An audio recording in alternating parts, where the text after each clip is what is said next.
Today, I'm going to reveal to you how much money YouTube paid me in the first year that I made videos on YouTube, and then I'll go into what YouTube pays me now. The reason I also have Graham Stephan in the title and in the background is because Graham Stephan is to blame as far as why I'm here making YouTube videos. See, back in November 2017 when I started, I made a video about Graham Stephan, and I didn't even check YouTube for like a couple weeks, and then I look and I went from 12 subscribers to 1,500 subscribers because of that initial video. Just a short 6 months later, we were in Ontario, Canada together talking about real estate with subscriber counters we got as gifts. Don't worry, we don't actually travel around with these things. You can see the Instagram post here.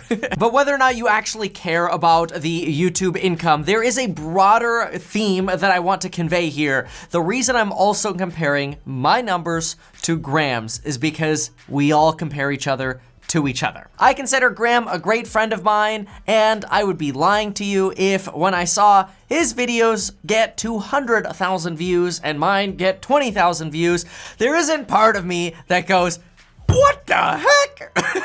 Honestly, it's probably the same feeling that you might have when I talk about how I made $100,000 on a real estate deal. And so what I want you to think to yourself is the same thing that I think to myself. Graham does a great video. I look and go, you know what? That's motivation, because I can do that too. And I want you, as we go through this revenue, which I'm about to click over to and we'll screen share, I want you to think the same thing to yourself. If Kevin can do it, I can do it. If Graham can do it, I can do it. So with that said, let's jump right into the data. Welcome to my YouTube analytics. In 2018, my first year of making videos on YouTube, I was paid $52,466, which, look at this. Let's just zoom in together on this over here. I got 4.2 million views.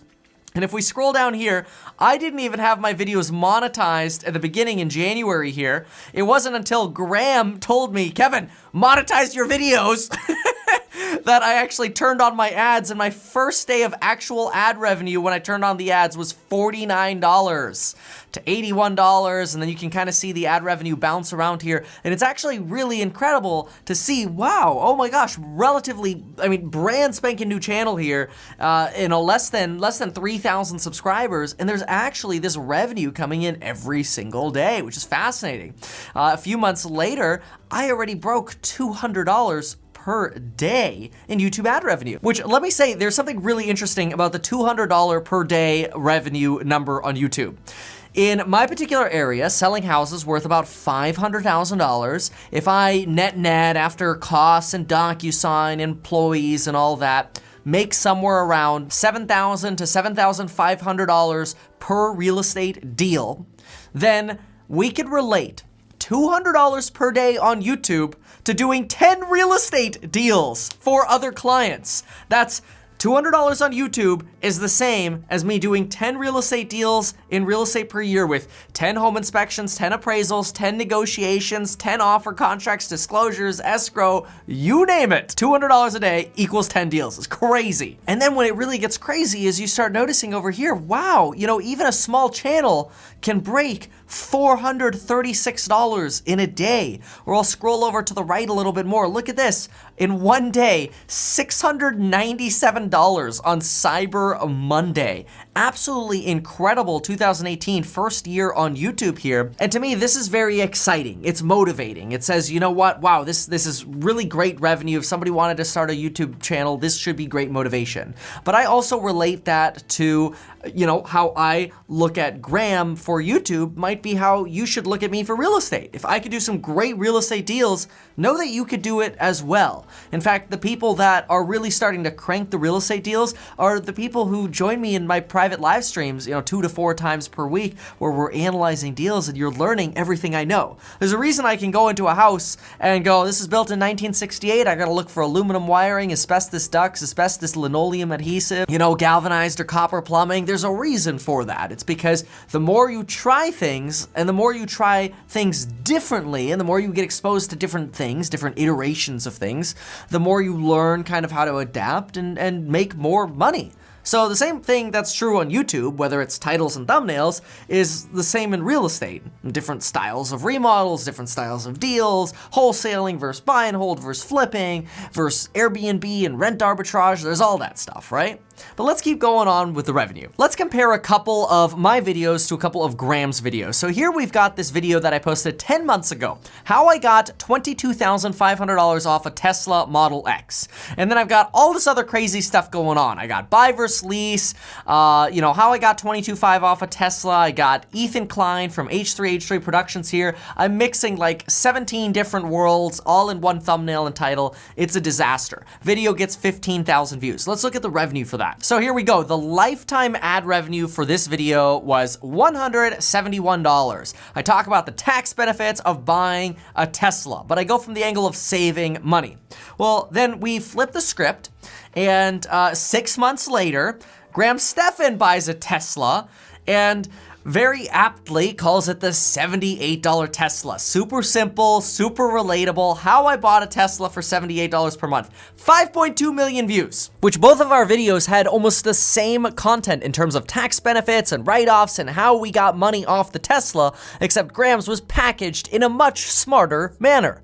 Based on information that Graham's given us in his videos, so this isn't like secret information, he made over $23,000 on his first 2.7 million views on that video. That means by 5.2 million views, the video itself pretty much paid for the Tesla. And then when you get a viral video, that usually leads to 4 times as many views to other videos. So all of a sudden, a 5 million viewed video could get you like 20 million views across your channel, which basically, Graham buying a Tesla probably made him $200,000. When I bought my Tesla, I made $171 on my Tesla video.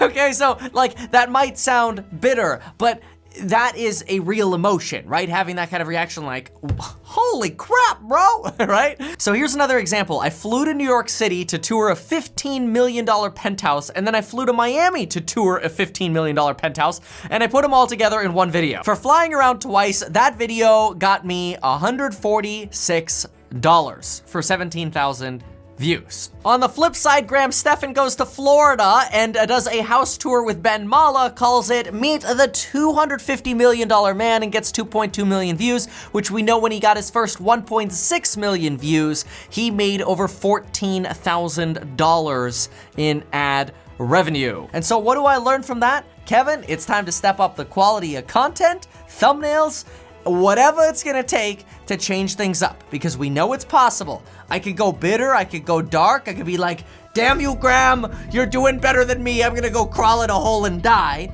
Or we go positive and we go, you know what? This is good. This means that opportunity exists. Let's go see what we can do. So let's show you ad revenue for 2019. In January of 2019, the channel made $6,600, which is just over $200 per day. That's 10 transactions per year in the bank for January. Now, let's go ahead and compare that to March. In March, the channel made $6,600. And so what does that tell you? No growth, stale. And so what do you have to do when you're not growing? You gotta change things up. You gotta start doing things differently. The same is true if whatever you're doing in real estate. If you're wholesaling real estate right now and it ain't working out for you, maybe it's time to get educated on a different strategy. If you're doing a certain type of stock investing and it ain't working out for you, maybe it's time to consider a different investment strategy or just consider a different investment entirely. So we have this flat growth. Let's go ahead and hop on over to April to see what April looks like. So in April, I change up my game a little bit. I do some shorter videos and my revenue goes down to $5,400. So basically, I tried, but I failed, which hurts. You know, that's painful. It's like, oh my gosh, we are now going backwards. This sucks. So what did I do? Change the strategy again. Enter June's ad revenue. Now, it's no Stephan, but take a look at this. $13,461. Look at these daily figures, 487, 432, 482. It goes down to a low of like 244 here and a high of 740. That's incredible. I mean, just for giggles, let's do this math. 13,461 times 12. That's $161,000 of annualized revenue. That's over $400 per day, which related back to how many deals in real estate, that would be like 22 deals a year if I could keep that consistent YouTube income. Now, I could look at this one of two ways. I could look at this and say, well, $13,461. Yeah, well, Graham in June said he made $90,000+ of YouTube ad revenue. I'm a loser. Or I can be motivated by Graham's awesome ad revenue, and then look at it and say, wait a minute, hold on, $13,400. That's like over $440 per day, which is like the same as doing 22 deals per year, yet not talking to a single client. So remember, every $200 a day is 10 deals a year. So when I look at it that way, it's like, whoa, that's actually really cool. That's motivating. That's exciting. Oh, Graham's making more money? You know what? Good for you, man. Good for you. That's awesome. I want that too. Let's go. Let's make better quality content and better videos. Let's do it. And so that's exactly what I've been trying to do. And now let's look at July's revenue. July comes in at $17,300. And look at how the month ended. We went from these days of $337 all the way up to $767, $823, but the last couple days were $879 and $911. And again, I could go negative and go dark here and go, well, Graham's making $3,000 a day. Well, forget Graham for a second. Just like you should say, forget Kevin. Okay, Kevin made $100,000. He bought his third wedge deal in 2019. Okay, I know I should join Kevin's real estate investing course so I can learn what he knows and be able to get these deals as well. But put aside the fact that I got 3 of those wedge deals this year and go, wait a minute, Kevin makes me know it's possible. Graham makes me know higher YouTube ad revenue is possible. And so you think to yourself, there are 2 ways you can go. You could go dark and you go, man, screw real estate. You know what? Insider jobs. That's how they're doing it. Man, Graham's probably got somebody at Google pumping his videos on trending or something like that. I can't do the same thing. You can take that negative approach. You're probably going to fail. Take the positive approach, and it sounds so cliche, but the whole like, oh, shoot for the moon, you land among. I don't even want to finish saying that because it's just too cliche. But like, holy crap! When I looked at YouTube from a negative light, my revenue went down. When I looked at it from a positive point of view, the revenue like tripled. And I personally think the reason I'm making this video is basically like a Trojan horse, and I guess it's not really a Trojan horse if I tell you about it, but it's kind of like a Trojan horse for me to say, if you're disappointed in your investments, if you're confused because you're trying to understand stocks and bonds and the Federal Reserve, and you got people whispering in your ear that there's gonna be hyperinflation and you're confused about real estate, pick one thing. Focus on one thing, see what's possible, and start working your way towards that. If that one thing is real estate, look, you don't have to be in the real estate investing course. It'd help you a lot, especially when you see me in the live streams analyze deals and all the recorded lectures that there are. There's content in there that you just can't get online because when I started, I wasn't able to find that information myself. I had to find the data and come up with it myself. But you don't have to start there. Like, maybe you don't even want to do real estate. But the point is, pick something, focus on it, then find somebody that's doing better than you, and rather than get discouraged, partner up, get in the wheelbarrow, get the taser out in the rifle case, and get to work. We'll see you out there. Make sure to follow me on Instagram as well, and thanks so much for watching. I know this one's a little bit of a different style of video, so let me know if you enjoyed it or not.